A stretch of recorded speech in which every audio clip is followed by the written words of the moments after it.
An entrepreneurial mindset is the capacity to be able to look at what other people have looked at and see what nobody else has seen. There's a wonderful vignette in the movie about Steve Jobs that a lot of people didn't think was such a good movie, but there's this wonderful scene in it where Ashton Kutcher, playing Steve Jobs, is becoming reacquainted with Woz.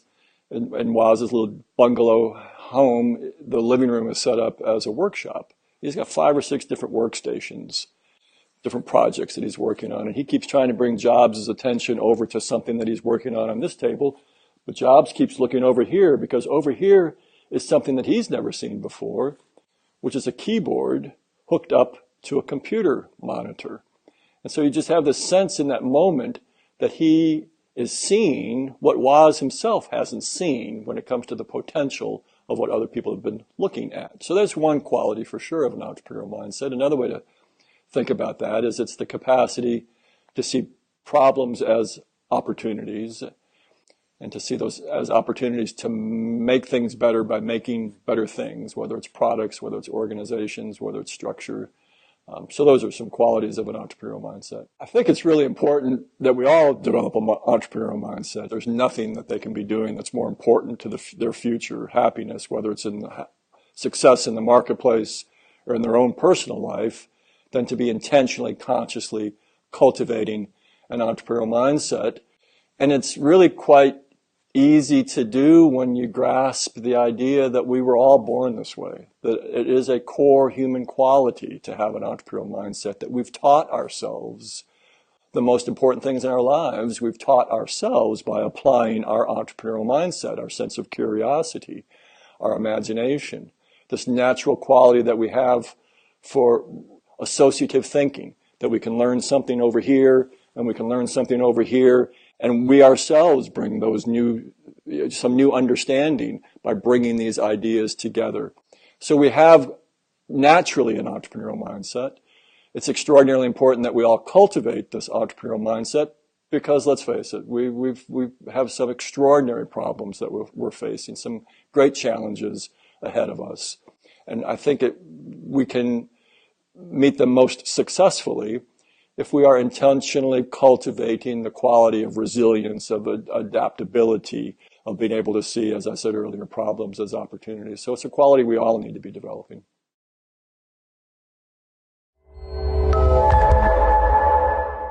There are 3 components to the generative ways entrepreneurial mindset.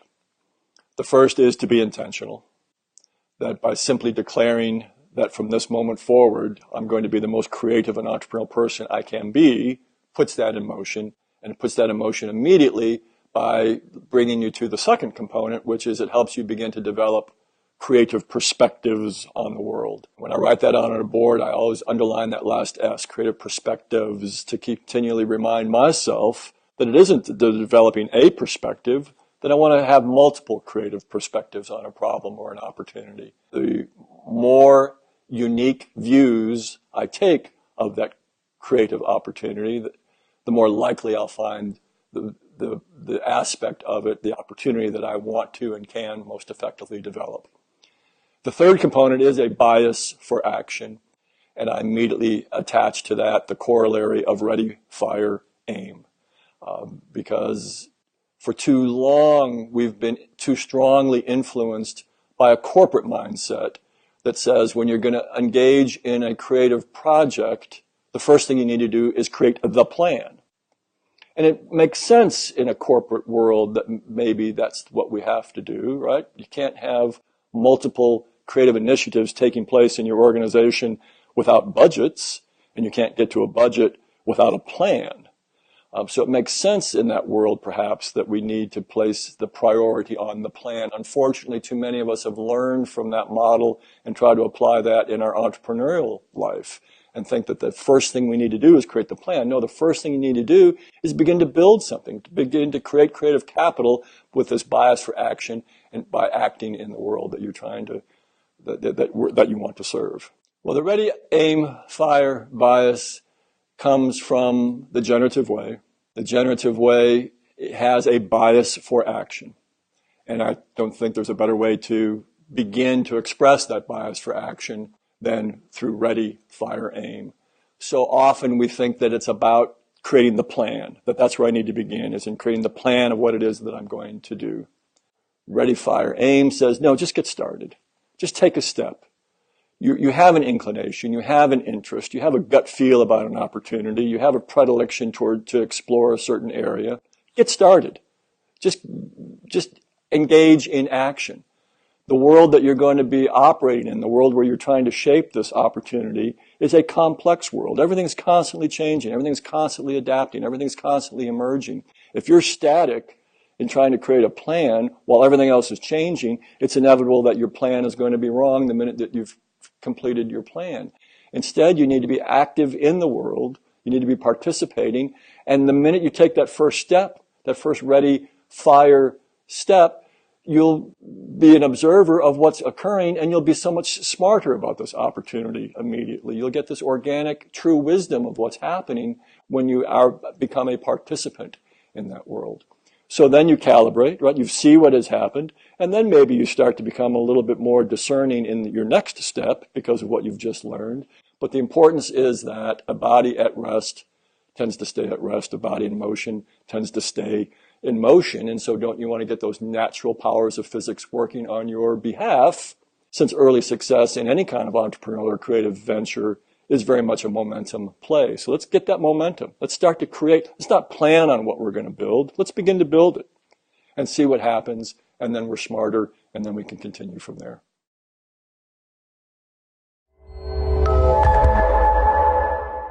The power of both is one of my favorite stories to tell.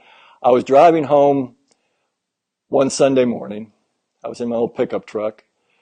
And I was driving down a 2-lane country road. There was low, swampy woods on both sides of the road. And I looked up the road and I could see the locomotion of 2 critters coming across the road. They were small. There was an unusual pattern to their behavior. I pulled my truck off to the side of the road. I ran down and I picked up what I believe had to be no more than 2 or 3 days old, 2 baby snapping turtles. Perfect little baby snapping turtles.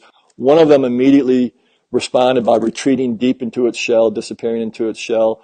The other one stuck its neck out and opened its jaws and threatened me, and I found that interesting behavior. And so I put them in my truck, and I knew where there was a place where I could drive down the road for another mile or so. I could find a creek, and then I would release them in the creek, right, to a little free willy moment to keep them from being roadkill at some point. And so as I put them in the water at the side, just in the water at the side of the creek, in an instant, they were both gone. In the blink of an eye, they both disappeared. One did by burrowing into the soft mud at the bottom of the creek, and the other by darting into the deepest water. And I thought, wow, whatever was the predator, whatever was the danger, one of them would have survived. These 2 opposite behaviors, if you're asking the right question, I get the power of both.